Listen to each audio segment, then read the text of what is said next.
Hello friends, આજે તમારા માટે એવી વસ્તુ લાવી છું કે આજના ગુજરાતી ભાણામાંથી તો ગાયબ જ થઈ ગઈ છે. તો તેનું નામ છે કળથી.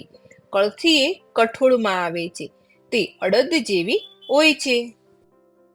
તમે વિડીયો તો જોઈ રહ્યા છો, પણ હજુ સુધી સબસ્ક્રાઇબ નથી કર્યું તો સબસ્ક્રાઇબ કરો, લાઈક કરો અને શેર કરો. તો આજે આપણે એકદમ સ્વાદિષ્ટ કળથીનું શાક બનાવીશું. સૌપ્રથમ મેં 1 કપ કળથીને ધોઈને સરસથી 4-5 કલાક માટે પલાળી દીધેલી હતી. તે સરસથી પલળી પણ ગઈ છે. તો તેનું આ જે બ્લેક પાણી છે તે આપણે એક જારમાં નીકાળી દેવાનું છે, જેથી કળથી આપણે બાફીએ ત્યારે બ્લેક પાણી ન નીકળે. પાછું આપણે બીજા પાણીથી સરસથી વોશ કરી દેવાનું છે, જેથી તેનું બધું જ બ્લેક પાણી ગાયબ થઈ જાય. ફ્રેન્ડ્સ, ગામડામાં કળથી શાક તરીકે અઠવાડિયામાં 1 થી 2 વખત બનતી હતી, પરંતુ અત્યારની નવી પેઢી તો આ વસ્તુ તો ભૂલી જ ગઈ છે.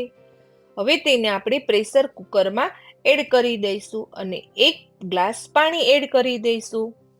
જો તમારે વધારે કળથી હોય તો વધારે પાણી એડ કરવાનું છે. હવે પ્રેશર કુકરનું ઢાંકણ બંધ કરી દઈશું અને તેની આપણે 2 વિસલ કરવાની છે. ત્યાં સુધીમાં આપણે વઘાર તૈયાર કરી લઈએ. મેં એક પેનમાં 3 થી 4 ટેબલ સ્પૂન તેલ એડ કરેલું છે. તેમાં 1 ટીસ્પૂન રાઈ જીરું, 1 ટીસ્પૂન હિંગ અને 1 ટેબલ સ્પૂન આદુ મરચાં અને લસણની પેસ્ટ અને 1 નંગ બારીક ચોપ કરેલા કાંદા બ્રાઉન થાય ત્યાં સુધી તેને સાતળવાના છે. ગેસની ફ્લેમ મીડિયમ ટુ લો જ રાખવાની છે. જો હાઈ હશે તો આપણા કાંદા એકદમ વધારે બ્રાઉન થઈ જશે. તેને ધીરે ધીરે સાતળવાના છે. આ શાક એકદમ પૌષ્ટિક અને હેલ્ધી બને છે. જે બાળકો શાક નથી ખાતા એ લોકોને આ શાક તો જરૂર ખવડાવવું જોઈએ.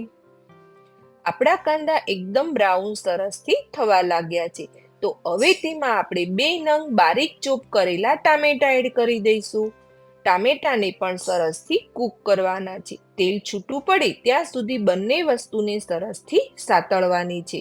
ફ્રેન્ડ્સ, કળથી વિશે થોડીક માહિતી આપીશ. જ્યારે વિસ્ફોટ પદાર્થની શોધ નથી થઈ ત્યારે એવા મોટા પર્વતોને તોડવા માટે કળથીનો ઉપયોગ થતો હતો. આપણી ગ્રેવી સરસથી કૂક થઈ ગઈ છે અને તેલ પણ સરસથી છૂટું પડવા લાગ્યું છે. આજથી 50 વર્ષ પહેલા ગામડાઓમાં આ શાક અઠવાડિયામાં 2 વાર તો બનાવતા જ. તેથી જ તે લોકો એકદમ હેલ્ધી અને તંદુરસ્ત રહેતા હતા. ત્યારબાદ આપણે એડ કરીશું સ્વાદ અનુસાર સોલ્ટ,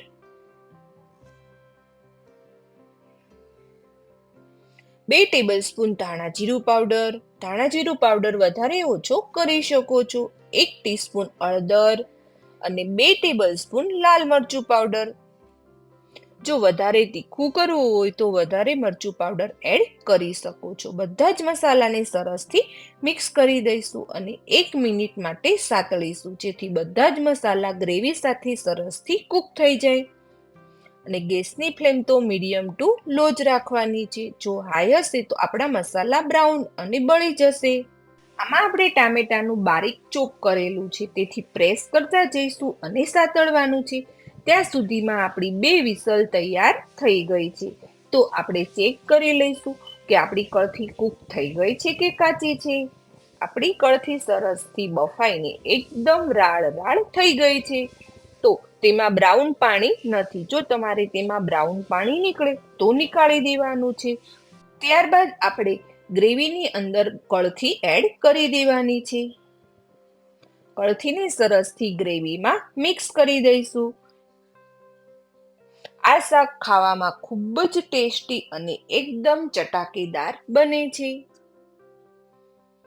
જો આપણે તેમાં થોડો રસો કરવાનો છે, રસાવાળું શાક હોય તો ખૂબ જ ટેસ્ટી લાગે છે. તો તેમાં મેં નાનો ગ્લાસ છાશ એડ કરેલી છે. જો તમારે છાશ એડ ન કરવી હોય તો સ્કીપ કરી શકો છો. હવે ગેસની ફ્લેમ મીડિયમ ટુ હાઈ કરી શાકને 2 મિનિટ માટે સરસથી કૂક થવા દેવાનું છે. જે છાશ એડ કરેલી છે જે શાક સાથે સરસથી મિક્સ થઈ જાય. જો છાશ સરસથી ઉકળેલી નહીં હોય તો શાકનો ટેસ્ટ સારો નથી આવતો. તે માટે તેને 1 થી 2 મિનિટ માટે સરસથી છાશને ઉકળવા દઈશું. શાકનો કલર આપણો ચેન્જ થઈ ગયો છે, તો એનો મતલબ એમ કે આપણું શાક સરસથી તૈયાર થઈ ગયું છે અને તેમાં પરપોટા પણ થવા લાગ્યા છે.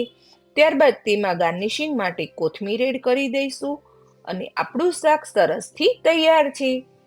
આ શાક જૂની પેઢીઓથી ચાલતું પૌષ્ટિક, હેલ્ધી એવું ચટાકેદાર શાક તૈયાર છે. રોટલો, માખણ, મરચાં અને છાશ.